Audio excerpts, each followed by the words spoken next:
निवेदन करूंगा स्वागत किया जाए तालियों के साथ एक बार।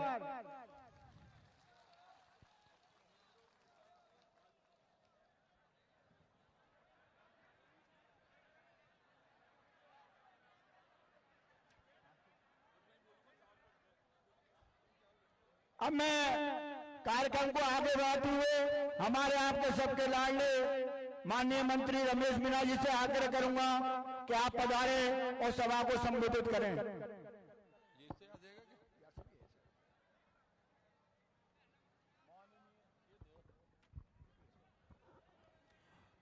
माननीय मुख्यमंत्री महोदय, आज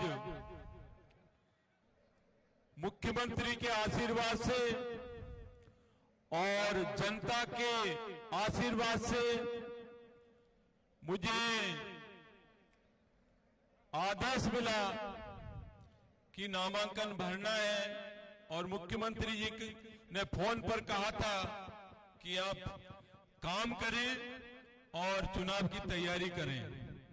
तो आज हमने फार्म भरा है। मुख्यमंत्री जी इस करौली के इतिहास में पहली बार इस तरह चुनावी सभा में मतलब चुनावी नामांकन भरने के लिए पहली बार यहाँ पधारे हैं। तो माननीय मुख्यमंत्री महोदय का मैं इस सपोटा की धरती पर अभिनंदन, स्वागत और बहुत बहुत आभार।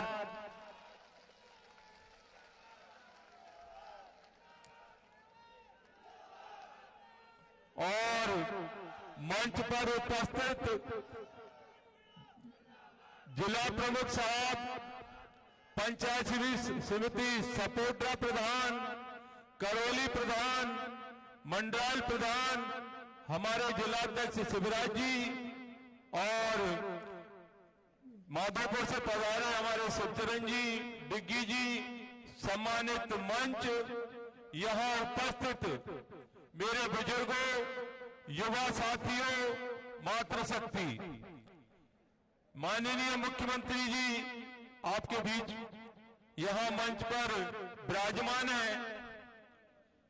इनसे जब हमने बात की 2008 में पहली बार मैं विधायक बना तो इन्होंने तोहफा मुझे दिया, संसदीय सचिव बनाया।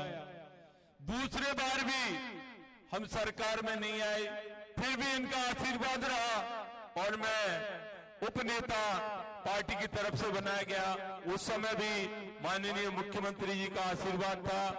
तीसरी बार आप लोगों ने मुझे चुनकर भेजा। तो इतना बड़ा पद, ग्रामीण विकास पंचायत राज मंत्री, कैबिनेट मिनिस्टर का दर्जा माननीय मुख्यमंत्री महोदय ने मुझे दिया।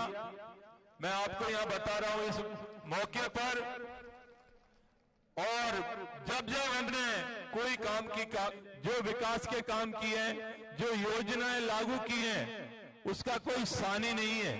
आज 25 लाख रुपए तक का इलाज फ्री है गरीब के लिए।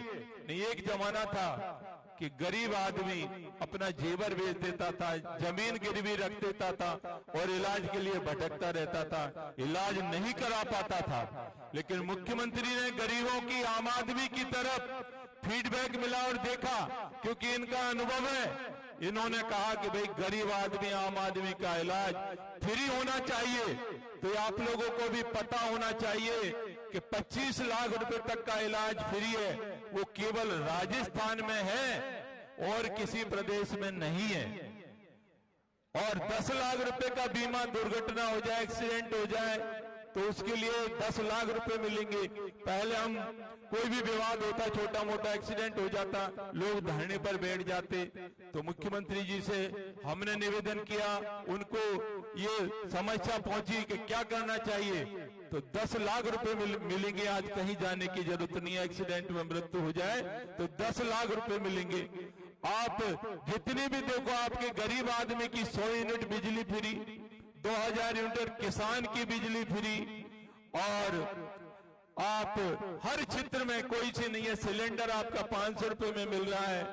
आपकी हर योजना, मतलब निःशुल्क दवा योजना, आपकी इंदिरा रसोई योजना, गरीब आदमी कोई भूखा नहीं रहे।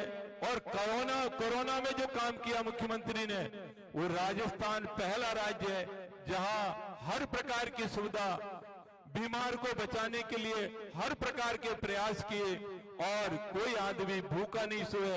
इसके लिए भी मुख्यमंत्री ने दिल खोलकर कोई कमी नहीं आने दी, कोई इलाज में कमी नहीं आने दी, कोई अनाज में कमी आने नहीं दी। तो हर प्रकार का माननीय मुख्यमंत्री ने काम किया। आपकी पेंशन को बढ़ाया, सरकारी नौकर हैं ओल्ड पेंशन स्कीम लागू की, और उसके अलावा आपके जितने भी बच्चे से लेकर के बचपन से लेकर बुढ़ापे तक का पूरा ध्यान हमारी सरकार ने रखा, उनके नेतृत्व में हमने काम किया। लेकिन अब यहाँ बात आती है तो मेरे विधानसभा क्षेत्र के और करौली जिले की मैं बात करूंगा। जब चुनाव नजदीक आता है तो 75% लोग तो जानते हैं कि विकास क्या होता है और विकास किसने करवाया है। तो मैं आपके नगर पालिका आपको मिली, नगर पालिका मंडरायल को मिली, कोई भी चीज जो हमने मांगी वो पूरे विधानसभा क्षेत्र को मिली, जिले को मिली। जिले में मेडिकल कॉलेज बन गया है, चालू हो गया है, चंबल पर पुल बन गया है। तो इतना बड़ा विकास हुआ है, फिर भी लोग चर्चा करते हैं कि एमएलए साहब ने क्या विकास कराया। पता है आप लोगों को, ये बनास नदी है, यहां से जब सवारी आती थी बैठ करके जीप में, तो महिलाएं पैदल आती थी हाड़ौती तक और उसके बाद जीप में बैठती थी। तो पिछले कार्यकाल में ये पुलिया हमने ही बनवाई थी और अब उसके बाद टूट गई तो 90 करोड़ की दोबारा सेंक्शन करा दिया, दोबारा बड़ी पुलिया बनेगी, उसका वर्क ऑर्डर भी हो गया है।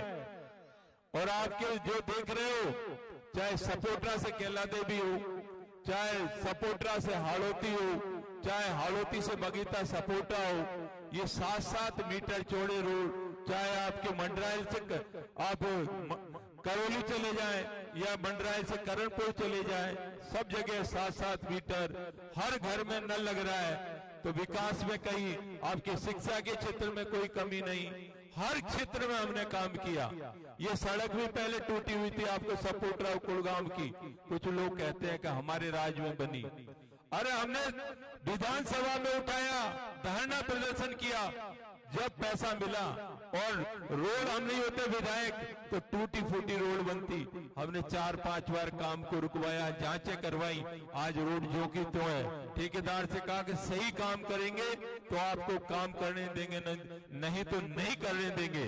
तो मैं तो भाइयों आप लोगों से कहना चाहता हूं कि आप लोगों का खूब आशीर्वाद 3 बार लगातार मिला है और बड़े बड़े दिग्गज नेता यहाँ चुनाव लड़के चले गए, हार के चले गए, आप लोगों ने उनको हरा दिया।